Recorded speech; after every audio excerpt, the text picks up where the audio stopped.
Abhinav, చాందినీలు cinema చూశాక attitude బార్కి వెళ్లారు. Entrance దగ్గర బౌన్సర్స్ ఐడి కార్డ్ అడగడంతో అభినవ్ ఇబ్బంది పడ్డాడు. ప్రస్తుతానికి నా ఏజ్ నిరూపించే ఐడెంటిటీ కార్డ్ ఏదీ నా దగ్గర లేదు, ఇంకేదైనా ఆప్షన్ ఉందా అని జాలిగా అడిగాడు అభినవ్. దాంతో బౌన్సర్ ఫేస్ ఇంకా సీరియస్ అయింది. ఐడెంటిటీ వెరిఫై చేయకుండా లోపలికి పంపించే ప్రసక్తే లేదు. అయినా ఇప్పుడు నువ్వు జేబులో చేయబెట్టి ఏదో కార్డు బయటికి తీయడం గమనించాను, ఏంటది అని గొంతు పెంచి అడిగాడు బౌన్సర్. చాందిని కూడా అతని వైపు అనుమానంగా చూడ్డంతో అభినవ్ తడబడ్డాడు. బౌన్సర్ని, చాందినీని మార్చి మార్చి చూస్తూ, అది ఆ ఐడెంటిటీ కార్డు కాదు, ఎవరో ఇచ్చిన విజిటింగ్ కార్డు, అది మీకు పనికిరాదు. అయినా నా ఫ్రెండ్ మీకు తన ఐడి కార్డు చూపించింది కదా, నన్ను కూడా తనతో పంపించండి అని రిక్వెస్ట్ చేశాడు. నో వే అంటూ తల అడ్డంగా తిప్పుతూనే ఉన్నారు ఆ బౌన్సర్లు. చాందిని డిసప్పాయింట్మెంట్ ఆమె మొహంలో కనిపిస్తోంది. వాళ్ళిద్దరూ కంగారు పడ్డం గమనించిన ఒక బౌన్సర్ తన వాయిస్ కొద్దిగా తగ్గించి అభినవ్ని దగ్గరగా రమ్మని సైగ చేసి, మీకు నిజంగా లోపలికెళ్లాలనుంటే కొంచెం ఖర్చవుతుంది అని వేళ్లని ఆడించి సైగ చేశాడు. అభినవ్కి కొంచెం షాకింగ్గా అనిపించి, వాట్, ఖర్చంటే ఏంటి అని డౌట్గా అడిగాడు. 3000 నా చేతిలో పెట్టు, దర్జాగా లోపలికి అడుగుపెట్టు, నిన్నెవ్వరూ ఆపేవాళ్లు లేరు అని డైరెక్ట్గా లంచం ఇవ్వమని అడిగాడు బౌన్సర్. అభినవ్ బ్లడ్ బాయిల్ అయింది. బౌన్సర్లు లంచానికి ఆశపడి ఇదే రూట్లో మైనర్స్ని కూడా క్లబ్లోకి అలౌ చేస్తూ ఉంటారని అతనికి క్లారిటీ వచ్చేసింది. అలాంటి పనుల వల్ల ఏదైనా ప్రాబ్లం క్రియేట్ అయితే ముందుగా నాశనమయ్యేది టైగర్ బ్రాండ్ వాల్యూ. అందుకే కోపంతో దవడ బిగించి ఆ బౌన్సర్ మొహం మీద గట్టిగా పంచ్ ఇవ్వాలి అనిపించింది. కానీ అతను స్పందించేలోపే చాందిని తన పర్స్ ఓపెన్ చేసి మనీ బయటికి తీసి బౌన్సర్ చేతిలో పెట్టేసింది. చకచకా నోట్లు లెక్క పెట్టుకున్న బౌన్సర్ హుషారుగా మనీ పాకెట్లో పెట్టుకుని, thank you madam, enjoy the night అంటూ డోర్ ఓపెన్ చేసి లోపలికి వెళ్లమని సైగ చేశాడు. అభినవ్ చేయి పట్టుకుని లోపలికి నడిచింది చాందిని. ఆమె చెయ్యి విదిలించుకుంటూ, సిగ్గు లేకుండా వాడు లంచం అడిగితే నువ్వు బుద్ధి లేకుండా ఇచ్చేస్తావా అని కోపంగా అడిగాడు అభినవ్. అబ్బా, ఇట్స్ ఓకే అభినవ్, కొంచెం డబ్బులిస్తే ఏమవుతుంది, మనం సరదాగా ఎంజాయ్ చేయడానికి వచ్చాం, అనవసరమైన విషయాలు ఆలోచించి బుర్ర పాడు చేసుకోకు ప్లీజ్ అని అతన్ని బతిమాలింది చాందిని. లోపలికి వెళ్ళగానే ఒక పెద్ద డాన్స్ ఫ్లోర్ కనిపించింది. కలర్ఫుల్ లైట్స్తో ఫ్లోర్ మెరిసిపోతుంది. మ్యూజిక్ హై సౌండ్లో మోగుతోంది. చాందిని చెవి దగ్గర నోరు పెట్టి, నేను వాష్రూమ్కి వెళ్ళొస్తాను అని చెప్పాడు అభినవ్. ఓకే అని తల ఊపిన చాందిని అభినవ్ అటు వెళ్ళగానే డాన్స్ ఫ్లోర్కి వెళ్ళిపోయింది. వాష్రూమ్లో హ్యాండ్స్ వాష్ చేసుకుంటూ, పాపం చాందిని, తనకి చాలా రుణపడిపోయాను, కనీసం ఈ క్లబ్ బిల్ అయినా నా కార్డుతో పే చేయాలి అనుకున్నాడు. కానీ బిల్లు పే చేసే సమయంలో చాందిని తన కార్డు చూస్తే ప్రాబ్లం క్రియేట్ అవుతుంది అని అతనికి భయంగా కూడా ఉంది. ఆ మూమెంట్లోనే ఇద్దరు మనుషులు వాష్రూమ్ నుంచి బయటకొచ్చారు. వాళ్ళు అభినవ్కి చెరోవైపు ఉన్న వాష్ బేసిన్ దగ్గర నిలబడి హ్యాండ్స్ వాష్ చేసుకుంటున్నారు. అభినవ్కి కుడివైపు ఉన్నవాడు, ఈ టైగర్ వ్యవహారం నీకేమైనా ఐడియా ఉందా నిహాల్? అతను తిరిగొచ్చాడని అందరూ అనుకుంటున్నారు అని గట్టిగా అరిచినట్టు అడిగాడు. అతని గొంతు డబ్బాలో రాళ్లు పోసినంత కటువుగా వినపడుతుంది. అతనికి ఎడమవైపు ఉన్న నిహాల్ అనే వ్యక్తి అద్దంలో చూసుకుంటూ, అందరూ ఏం చెప్తున్నారో నాకు కూడా అదే తెలుసు, ఇప్పటి వరకు టైగర్ ఎలా ఉంటాడో ఎక్కడుంటాడో ఎవరికీ తెలియదు, అతను మొహం చూసిన వాళ్ళు ఒక్కడు కూడా లేడంట, కానీ జనం మాత్రం టైగర్ వచ్చాడు అని ఉడికిపోతున్నారు, ఇదిగో పులి అంటే అదిగో తోక అన్నట్టు పరిస్థితి తయారైంది అని నిర్లక్ష్యంగా సమాధానం చెప్పాడు.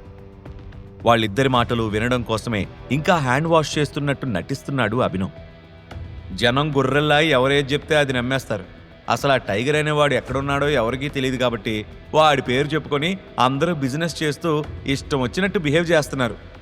ఎక్కడ దాకో ఎందుకు, ఈ క్లబ్ విషయం చూడు, బయట బౌన్సర్లు డబ్బులు తీసుకొని మనుషులను లోపలికి పంపించారు. ఇక్కడ పనిచేసే వెయిటర్స్కి ఒక్కడికి కూడా బాధ్యత లేదు.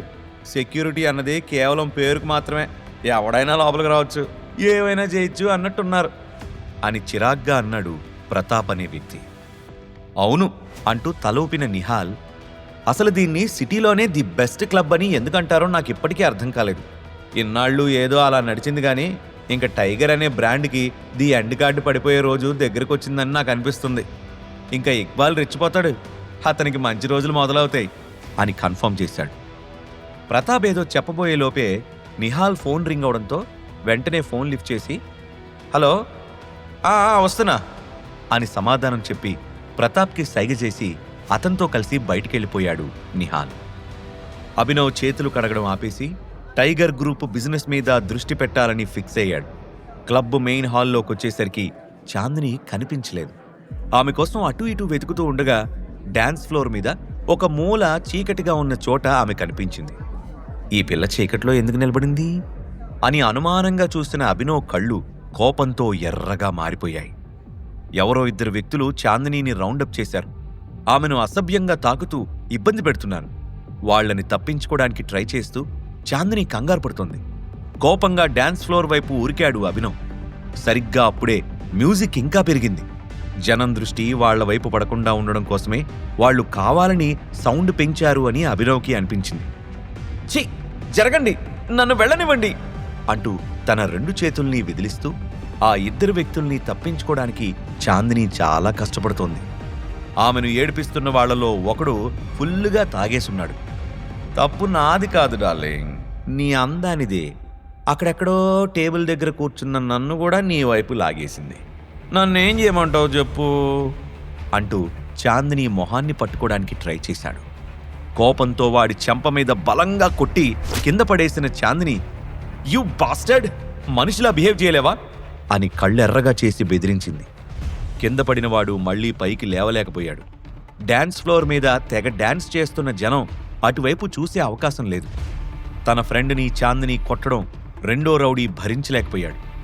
ఆమె తప్పించుకుపోకుండా గట్టిగా జుట్టు పట్టుకుని, ఎంత బొలుపుందే నీలో, మావాణ్ణి కొడతావా, నీ సంగతి తెలుస్తా అంటూ ఆమె జుట్టు మెలిపెట్టి గట్టిగా కొట్టడానికి చేయి పైకెత్తాడు.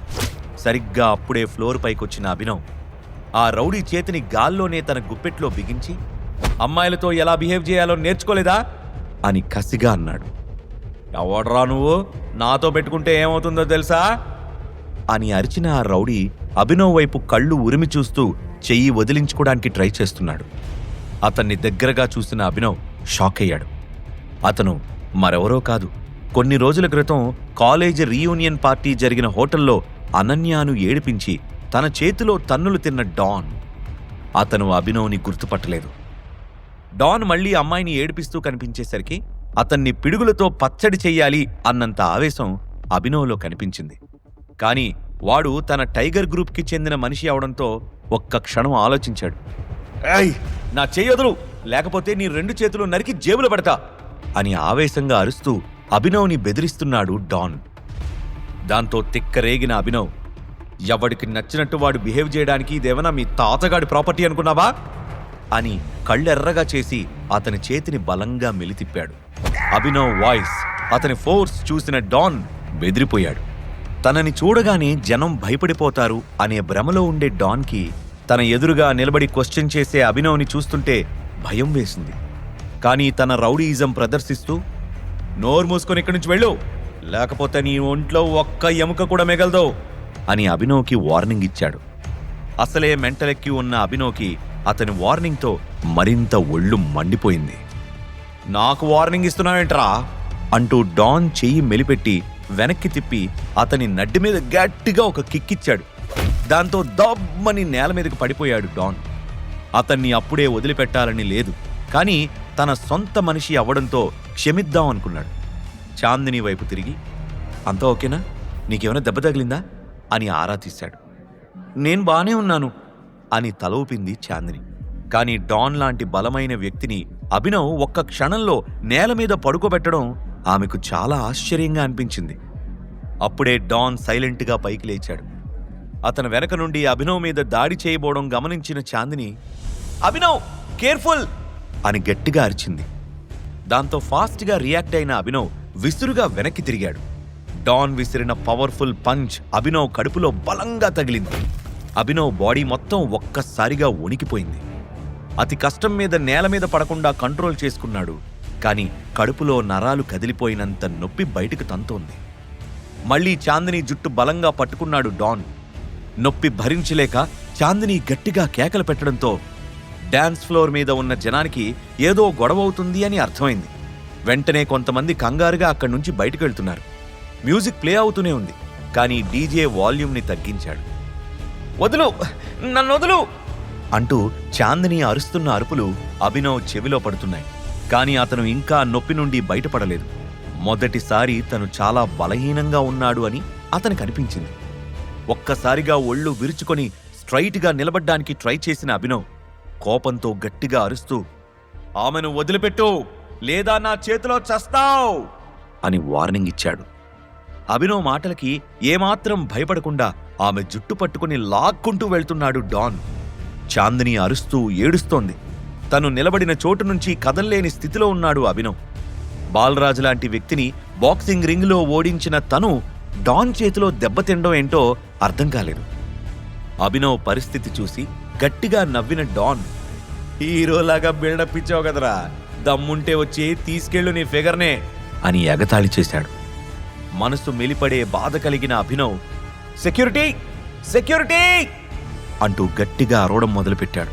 కానీ అతనికి హెల్ప్ చేయడానికి ఎవ్వరూ లోపలికి రాలేదు. అక్కడున్న వాళ్లంతా అప్పటికే బయటికి పరుగులు తీయడం మొదలుపెట్టారు. చాందినీని బలవంతంగా లోపలికి తీసుకువెళ్లాడు డాన్. వెంటనే కొంతమంది రౌడీలు పరిగెత్తుకుంటూ వచ్చి అభినవ్కి అడ్డంగా నిల్చున్నారు.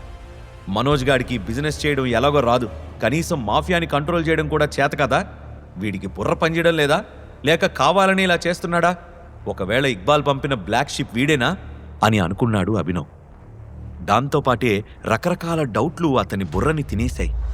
టైగర్ బిజినెస్లు అన్నీ ఇంత దిక్కుమాలిన స్థితిలో కొనసాగుతూ ఉంటే టైగర్ గ్రూపుని దాటి ఇక్బాల్ నెంబర్ 1 స్థానానికి ఎదగడానికి ఎక్కువ సమయం పట్టదు అని అభినవ్కి అర్థమైంది. రే డాన్, ఆఖరిసారి చెప్తున్నాను, మర్యాదగా ఆమెను వదిలిపెట్టు, లేదా నా చేతిలో అన్యాయంగా చస్తావు అని లాస్ట్ వార్నింగ్ ఇచ్చాడు అభినవ్. అతి కష్టం మీద అభినవ్ ఒక అడుగు ముందుకు వేయగలిగాడు. కానీ అతని స్థితిని చూసి డాన్ గట్టిగా నవ్వుతూ చాందినీని లాక్కుంటూ వెళ్ళిపోయాడు. అతన్ని పట్టుకోవడానికి అభినవ్ ముందుకు కదలబోతూ ఉండగా ఒక రౌడీ అభినవ్ వైపుకు దూసుకొచ్చాడు. కడుపు నొప్పి సంగతి కాసేపు పక్కన పెట్టి వాళ్లంతు తేల్చాలి అని అభినవ్కి అర్థమైంది. రౌడీ తన మీదకు వస్తూ ఉండగానే వెంటనే రియాక్ట్ అయ్యి ఆ రౌడీ గుండె మీద పంచిచ్చి అతన్ని దూరంగా పడేలా విసిరాడు అభినవ్. వెనక నుండి హాకీ స్టిక్తో దాడి చేయబోయిన రెండో రౌడీ అటాక్ నుంచి కూడా తప్పించుకున్న అభినవ్ అతని మొహం మీద వరుసగా 2 పంచ్లిచ్చి అతనితో ఫ్లోర్ మూమెంట్ చేయించాడు. వాళ్లంతా తన సొంత మాఫియా గ్రూపు వ్యక్తులు అని అతనికి తెలుసు. కానీ వాళ్లని కంట్రోల్ చేయక తప్పడం లేదు. సరిగ్గా అప్పుడే, ఏయ్ ఏం జరుగుతుంది ఇక్కడ అంటూ డాన్స్ ఫ్లోర్ కింద నుంచి ఒక గంభీరమైన గొంతు వినిపించింది. ఆ గొంతు విన్న అభినవ్ తనకు హెల్ప్ చేయడానికి ఎవరో వచ్చారు అనుకుని తేలిగ్గా ఊపిరి తీసుకున్నాడు. అటువైపు తొంగి చూసి ఆ వ్యక్తి ఎవరా అని చూశాడు. ఎత్తుగా బలంగా ఉన్న ఆ వ్యక్తి మెట్లెక్కి డాన్స్ ఫ్లోర్ వైపు వస్తున్నాడు. అతన్ని చూడగానే గుర్తుపట్టాడు అభినవ్. ఆ వ్యక్తి కూడా తలపైకెత్తి అభినవ్ వైపు చూశాడు. అతని ఒళ్లంతా ఒక్కసారిగా కరెంటు షాక్ తగిలినట్లు వణికిపోయాడు. ఎవరా మనిషి? అభినవ్ను చూసి ఎందుకు షాక్ అయ్యాడు? టైగర్ ఐడెంటిటీ రివీల్ అవుతుందా? ఈ ప్రశ్నలకు సమాధానాలు తెలుసుకోవాలంటే నెక్స్ట్ ఎపిసోడ్ వినాల్సిందే. క్రింద ఇచ్చిన లింక్ ని క్లిక్ చేసి పాకెట్ ఎఫ్ఎం యాప్ ని ఇన్స్టాల్ చేసుకోండి. Stay tune to pocket FM.